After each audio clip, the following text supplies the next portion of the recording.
Most people grinding through gym routines are building strength that stays in the gym and doesn't carry over to their actual life. These 3 kettlebell exercises fix that, and all you need is a single weight. But the one mistake that's commonly made isn't about technique. It's something more fundamental, and once you see it, you can't unsee it. The single-arm kettlebell row is probably the most underestimated move in this entire list. Here's what's quietly happening to a lot of us. The upper back is losing the fight. Not dramatically, not all at once, just slowly, over years of working, driving, looking down at a phone. The muscles that are supposed to hold you upright start to switch off, and what replaces them is tension, tightness across the shoulders, that pulling feeling at the base of your neck by the end of the day. Sound familiar? The single arm row builds the strength and stability that fixes that. But here's where it gets interesting. It's not just a back exercise. Because you're working one side at a time, your core has to fire to keep your body from rotating, while your hips stabilize and your grip holds on. Everything works together in a single movement. And that's exactly what makes you feel strong outside of a workout, not just during one. To do it properly, hinge forward at the hips with a soft bend in the knees and your back flat, not rounded or overarched, just neutral. Hold the kettlebell in one hand and let it hang naturally. Then drive your elbow straight back, pulling the weight toward your hip, not your chest or your shoulder. Squeeze at the top, then lower it with control, because the lowering is where half the work happens. 3 sets of 8 to 10 reps per side. If you can't feel your upper back working, lighten the weight and slow down the tempo. The muscle has to do the work, not momentum. But if you can push past that first impulse to quit, something interesting starts to happen. For the first time, the muscles that are supposed to be doing that job are actually doing it. I'll actually be showing you a 4th bonus exercise at the end that will give you an insane strength boost if for some reason the first 3 don't. Now here's a question worth sitting with.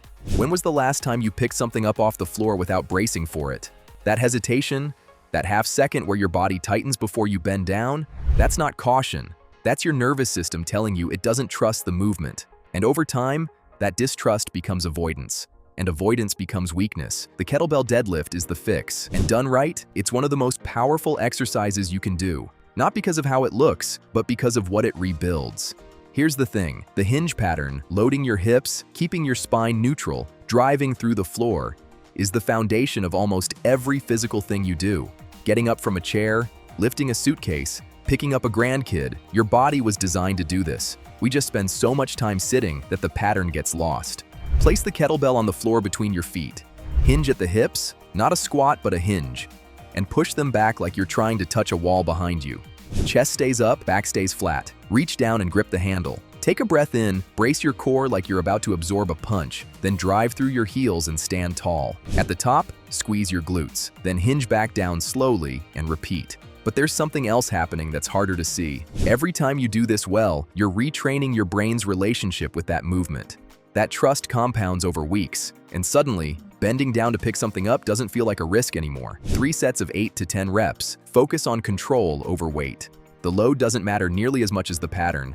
These 2 exercises so far are building something real, but they're also just a piece of a much bigger puzzle. Most programs ignore mobility and stability exercises entirely. They focus on strength and muscle, but they skip the movements that actually keep your body moving well as you age and prevent injury. That's exactly why I created the Reset Your Body Blueprint. It's loaded with movements like mobility work and stability patterns, the overlooked stuff that keeps your joints healthy and your body feeling decades younger than it should. It's an organized guide that tells you exactly what to do to get your body feeling the way you want it to. And it's designed to make sure you can keep doing exercises like these for the long haul without breaking down. If you're realizing your body needs more of this kind of work, scan the QR code on screen with your phone, or check the link in the description below the video. So we talked about the standard deadlift. Now here's the problem nobody warns you about. Knowing how to hinge is only half the equation.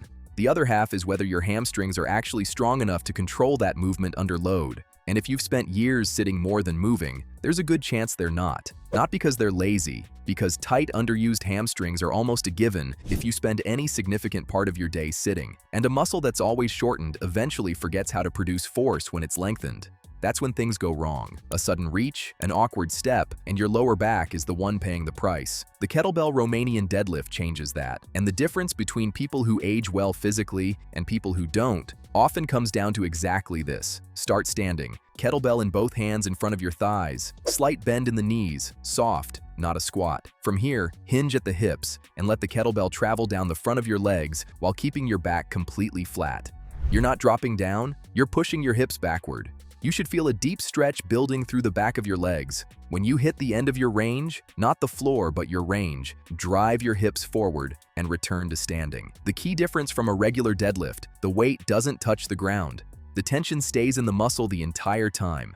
That's what makes it harder, and that's what makes it work. Think about that for a second. Every rep you do here is rebuilding the kind of resilience that means you can still move freely at 60, 65, 70, without the hesitation, without the stiffness, without feeling like your body is something you have to protect instead of something you can rely on.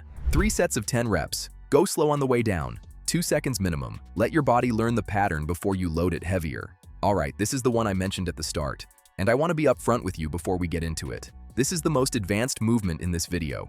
Before you try heavy weight on this, run through it with something light until the pattern feels natural. The reward is real, but so is the learning curve. Here's what makes the single arm clean and press different from everything else on this list. It doesn't train one quality in isolation.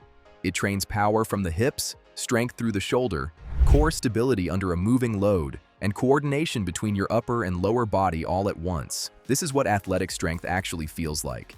And it's the kind of strength that makes you feel capable in a way that isolated exercises never quite deliver because your body isn't being trained in pieces. It's being trained as a system. Think about what that means in real life. It's the difference between feeling like you have to be careful with how you move, what you lift, how you play, and feeling like your body is something you can actually trust. That confidence doesn't come from doing bicep curls. It comes from training movements that demand everything working together. Start with the kettlebell on the floor.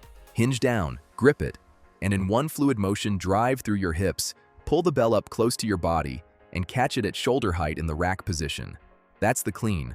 From the rack, brace your core and press the kettlebell straight overhead until your arm is fully locked out. Lower it back to the rack, then hinge back down to the floor with control. That's 1 rep, and here's where it gets even deeper. The reason this builds total body strength so effectively isn't just the movement itself, it's the demand it places on your body to coordinate power and control simultaneously. That's the piece most gym machines will never train, no matter how long you use them. 3 sets of 5 reps per side to start. This is not a conditioning exercise. Treat every rep like it matters, because with this movement, it does. And once you've built the pattern, once the clean and press starts to feel controlled and repeatable, you'll understand why this is the exercise people keep coming back to. There's nothing quite like moving a weight from the floor to overhead in one connected sequence and knowing your entire body handled it. If the Reset Your Body blueprint is something you want to explore, the link is in the description. It's the full roadmap that will get your body moving and feeling the way you want it to.